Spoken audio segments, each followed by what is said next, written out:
వర్షం వరదలు ఆంధ్రప్రదేశ్ను ముంచెత్తాయి. ఎడతెరిపి లేకుండా కురుస్తున్న వర్షంతో వాగులు వంకలు పొంగిపొర్లుతూ ఉన్నాయి.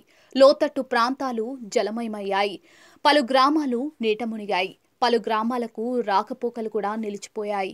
అంతేకాకుండా వర్షాలు వరదల కారణంగా పదుల సంఖ్యలో ప్రజలు ప్రాణాలు కూడా కోల్పోయారు. ఆదివారం రాత్రి నుంచి స్వయంగా సీఎం చంద్రబాబు నాయుడు రంగంలోకి దిగి పరిస్థితిని పర్యవేక్షిస్తూ ఉన్నారు. మరోవైపు సోషల్ మీడియా వేదికగా వరదల్లో చనిపోయిన బాధిత కుటుంబాలకు అండగా పలువురు ప్రముఖులు కూడా పోస్టులు పెడుతూ ఉన్నారు. ఇదిలా ఉండగా విపత్తు సమయంలో ప్రముఖ సినీ నిర్మాత అశ్విని దత్ గొప్ప మనసు చాటుకున్నారు. వరదల వేళ రాష్ట్ర ప్రభుత్వానికి భారీ మొత్తంలో అందించారు.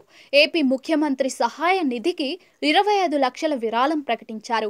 ఈ విషయాన్ని సోషల్ మీడియా వేదికగా తెలియజేశారు.